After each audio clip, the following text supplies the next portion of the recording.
வணக்கம். இது உங்கள் ஏஆர்வி குடில். நான் விஜயலட்சுமி ராஜேஷ். நம்ம சேனல் இது வரைக்கும் சப்ஸ்கிரைப் பண்ணலன்னா மறக்காமல் சப்ஸ்கிரைப் பண்ணிக்கோங்க. பக்கத்தில் இருக்கிற பெல் பட்டனே ப்ரெஸ் பண்ணிக்கோங்க. அப்போ தான் நான் போடுற புது வீடியோஸ்லாம் நோட்டிஃபிகேஷன் வரும். ஹாய் வியூவர்ஸ், இன்றைக்கி நம்ம ஒரு சைடிஷ் தான் பார்க்க போகிறோம். ரொம்ப வித்தியாசமான சைடிஷ். இது என்னன்னு பார்த்தீங்கன்னா பீன்ஸ் போட்டு ஒரு பக்கோடா மாதிரி தான் பண்ண போகிறோம்.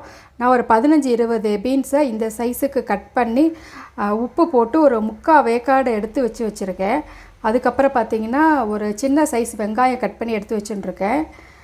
கருவேப்பிலை, கொத்தமல்லி, 1 கப்பு கடலைப்பருப்பு, ஒரே 1 டேபிள் ஸ்பூன் துவரம்பருப்பு, 2 வரமிளகாய் இதெல்லாம் ஊற வச்சு எடுத்து வச்சுட்டுருக்கேன். ஒரு அரை மணி நேரம் போல் ஊற வச்சு தண்ணி வடிகட்டி எடுத்து வச்சுட்டுருக்கேன்.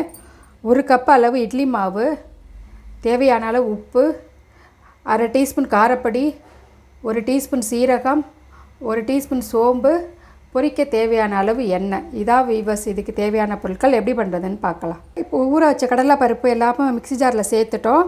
அதுக்கு தேவையான அளவு உப்பையும் சேர்த்து நல்லா கொரகரப்பாக அரைச்சி எடுத்துன்னு வந்துடலாம். இப்போ பருப்பெல்லாம் பார்த்திங்கன்னா இந்த அளவு கொரகரப்பாக அரைச்சின்னு வந்தாச்சு. இது கூடயே நம்ம கட் பண்ணி எடுத்து வச்சுட்டுருக்கிற பீன்ஸு, வெங்காயம், அதுக்கப்புறம் கொத்தமல்லி, கருவேப்பிலை எல்லாத்தையும் சேர்த்துப்போம். அதுலேயே காரப்பொடி, சோம்பு, சீரகம் அதையும் இதில் சேர்த்துக்கலாம். அப்புறம் இட்லி மாவு எடுத்து வச்சோம் இல்லையா, அது எவ்வளோ தேவையோ அவ்வளோ அதுக்கு தகுந்த மாதிரி கலந்து எடுத்துப்போம். இப்போ பார்த்திங்கன்னா இந்த அளவுக்கு நம்ம நல்லா கலந்து எடுத்துன்னு வந்துட்டோம். இப்போ பொரிக்க ஆரம்பிச்சிடலாம். இப்போ கடாயில் வந்து எண்ணெய் வச்சுட்டுருக்கேன். எண்ணெய் சூடாக எடுத்து இப்போ நம்ம கொஞ்சம் கொஞ்சமாக பொரிச்சிடலாம். இது கொஞ்சம் டிஃப்ரெண்ட்டாக இருக்கும் தொட்டுக்கிறதுக்கு. இல்லை ஈவினிங் டீ டைம் ஸ்நாக்ஸ் கூட பண்ணலாம்.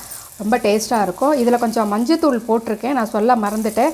மஞ்சத்தூள், பெருங்காயத்தூள் ஆட் பண்ணியிருக்கேன். நான் வந்து இட்லி மாவு சேர்த்துருக்கேன். நீங்கள் அரிசி மாவு இருந்தால் அரிசி மாவே சேர்த்துக்கலாம். என்கிட்ட இட்லி மாவு இருந்தது. சரி, அது கொஞ்சம் டேஸ்ட் நல்லா இருக்குமேங்கிறதுக்காக நான் இட்லி மாவு சேர்த்துருக்கேன். இது நல்லா பொரிஞ்சு வரட்டும். இப்போ திருப்பி விட்டுக்கலாம். இது ரொம்பவே டேஸ்ட்டாக இருக்கும். இந்த மாதிரி டிஃப்ரெண்ட்டாக பண்ணி கொடுக்கலாம். தொட்டுக்கிறதுக்கு காய்க்கு இந்த மாதிரி கூட நல்லாயிருக்கும். சரி, இன்றைக்கி வீடியோ இன்றைக்கி பண்ணலாமேன்னு பண்ணேன். அப்படியே சேர்த்து வீடியோ எடுத்துடலாமே எடுத்துட்டுருக்கேன். இது ரொம்ப டேஸ்ட்டாக இருக்குது. ஈவினிங் டீ டைம் கூட கொடுக்கலாம். நம்ம லஞ்ச் பாக்ஸ் கூட இதை கட்டி கொடுக்கலாம். இது கொஞ்சம் நல்லா பொரிஞ்சு வரட்டும். இப்போ பக்கோடா ரெடி ஆகிடுச்சு. இதை எடுத்து ஒரு தட்டில் மாற்றிக்கலாம்.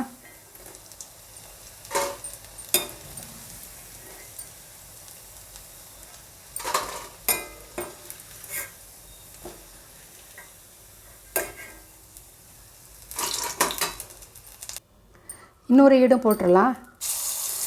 இது ரொம்ப டேஸ்ட்டாக இருக்கும். சரி, எப்போவுமே பீன்ஸ் பருப்புஸ்லி, பீன்ஸ் கறி இந்த மாதிரியே தானே பண்ணுறோம். இன்றைக்கி கொஞ்சம் தொட்டுக்கிறதுக்கு இப்படி பண்ணலாமேன்னு பண்ணேன். சரி, அதனால் டேஸ்ட்டாகவும் இருக்கும், கொஞ்சம் கரக்கரன்னு இருக்கும். இந்த பக்கோடாவும் நல்லா வெந்து வரட்டும். இப்போ சூப்பரான பீன்ஸ் பக்கோடா ரெடி ஆகிடுச்சுங்க. இது ரொம்பவே டேஸ்ட்டாக இருக்கும். பீன்ஸ் பக்கோடா டீ டைம் ஸ்நாக்ஸாகவும் சாப்பிட்லாம், தொட்டுக்கிறதுக்கும் பண்ணலாம். இது ரொம்பவே நல்லாயிருக்கும். உங்களுக்கு இந்த வீடியோ பிடிச்சிருந்தா மறக்காமல் நம்ம ஏஆர்வி குடியில் சப்ஸ்கிரைப் பண்ணுங்கள், லைக் பண்ணுங்கள், ஷேர் பண்ணுங்கள்.